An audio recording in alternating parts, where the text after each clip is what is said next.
कभी सोचा है कि असली दौलत होती क्या है? चलिए, आज एक ऐसी कहानी सुनते हैं जो हमें इसी सवाल के बारे में सोचने पर मजबूर कर देगी। ये कहानी एक ऐसे नौजवान की है जो जिंदगी के एक ऐसे मोड़ पर खड़ा था जहां उसे एक बहुत मुश्किल फैसला लेना था। कहानी में आगे बढ़ने से पहले बस एक पल के लिए इस सवाल पर सोचिए। अगर दौलत से भरी एक जिंदगी और दूसरों की सेवा में गुजरने वाली जिंदगी, इन दोनों में से एक को चुनना हो तो रास्ता कौन सा होगा? ये कोई सिर्फ ख्याली सवाल नहीं है, बल्कि यही वो कश्मकश थी जिससे हमारे कहानी के नायक को गुजरना पड़ा। तो ये जो पूरी कहानी है वो इस मूल पाठ से प्रेरित है। हम साथ मिलकर इसके पीछे छिपे संदेश को समझने की कोशिश करेंगे और जानेंगे कि कैसे एक नौजवान का फैसला आज भी हमारे लिए इतने गहरे मायने रखता है।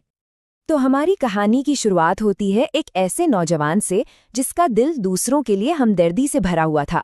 वो एक ऐसी दुनिया में पला बड़ा जहां दौलत को बहुत अहमियत दी जाती थी, लेकिन उसकी अपनी मंजिल वो कुछ और ही थी। मिलिए हमारे नायक संत फ्रांसिस से। छोटी उम्र से ही उनके मन में जरूरतमंदों की मदद करने का एक जुनून था। उनके लिए ये सिर्फ कोई अच्छा काम नहीं था, बल्कि यही उनकी पहचान थी, एक ऐसा जज्बा जो उनके हर काम में झलकता था। फ्रांसिस एक अमीर परिवार से आते थे। उनके पिता कपड़ों के एक बहुत सफल व्यापारी थे और फ्रांसिस दुकान पर उनका हाथ बटाते थे, और बस यहीं से कपड़ों के थानों के बीच उनके उसूलों और परिवार की उम्मीदों में टकराव शुरू होने वाला था। फ्रांसिस के लिए उनके पिता की दुकान का सामान सिर्फ मुनाफा कमाने की चीज नहीं थी, वो इसे जरूरतमंदों की मदद करने का एक मौका समझते थे और अक्सर चुपके से अपने परिवार की दौलत उन लोगों तक पहुंचा देते थे जिनके पास कुछ भी नहीं था। लेकिन देखिए, हमदर्दी के ऐसे कामों के अपने अंजाम भी तो होते हैं, खासकर तब जब बात सीधे सीधे मुनाफे पर आ जाए। फ्रांसिस की ये दरियादिली बहुत जल्द ही उनके पिता की कारोबारी सोच से टकराने वाली थी। और फिर वो दिन आया जब फ्रांसिस ने कुछ ऐसा किया जिसे अनदेखा करना नामुमकिन था। उन्होंने कपड़ों का एक पूरा का पूरा बंडल, जो अपने आप में एक बड़ी दौलत थी, एक अनाथालय को दान कर दिया। ये नेकी का एक ऐसा काम था जो उनके पिता के गुस्से को भड़काने वाला था। और हुआ ये कि उनके पिता के एक दोस्त की नज़र इस पर पड़ गई। वो परेशान होके सीधे फ्रांसिस के पिता के पास ये बताने दौड़ा कि उनके बेटे ने क्या किया है। बस ये खबर परिवार में एक तूफान लाने वाली थी। उस दोस्त ने साफ साफ कह दिया, तुम्हारा बेटा तो दुकान का दिवाला निकाल देगा। ये सिर्फ कोई शिकायत नहीं थी, ये एक सीधा इल्जाम था जो व्यापार और मुनाफे की दुनिया से निकला था।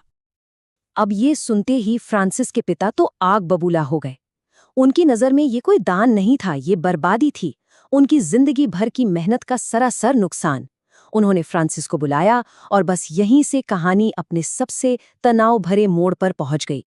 और बस यहीं फ्रांसिस जिंदगी के उस मोड़ पर आ खड़े हुए जहां से दो रास्ते जाते थे। एक रास्ता था उनके पिता की विरासत और आराम की जिंदगी का, और दूसरा रास्ता था मानवता की सेवा का, जिसे वो दिल से अपनाना चाहते थे। पिता ने तो साफ साफ अल्टीमेटम दे दिया, अगर फ्रांसिस ने अपना ये रास्ता नहीं बदला तो उन्हें जायदाद से बेदखल कर दिया जाएगा, अपनी विरासत, अपने परिवार से हमेशा के लिए अलग। फैसला बिल्कुल साफ था। तो यहाँ पर दो बिल्कुल अलग सोच, दो अलग दुनियाएं टकरा रही थी।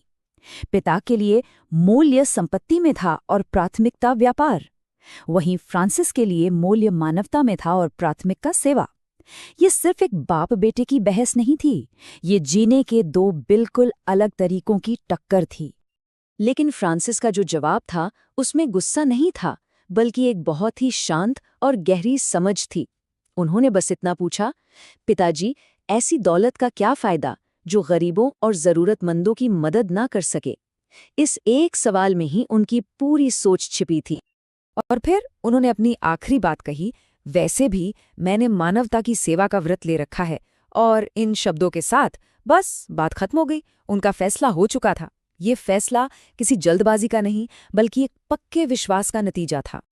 अब जब फैसला हो ही गया तो शब्दों की कोई जगह नहीं थी, अब वक्त था एक्शन का। फ्रांसिस ने बिना किसी हिचकिचाहट के अपने विश्वास को हकीकत में बदल दिया। उन्होंने एक पल भी नहीं गवाया। उसी वक्त उन्होंने अपना घर, अपनी विरासत और अपनी पिछली जिंदगी का सारा आराम छोड़ दिया और खुद को पूरी तरह से इंसानियत की सेवा में लगा दिया। मतलब फ्रांसिस ने एक बिल्कुल नई जिंदगी शुरू की, एक ऐसी जिंदगी जो उन लोगों के लिए थी जिन्हें समाज ने जैसे भुला ही दिया था, पीड़ित, बीमार और बेसहारा। उन्होंने सोने चांदी की दौलत को हमदर्दी और इंसानियत के एक कहीं ज्यादा बड़े खजाने से बदल लिया।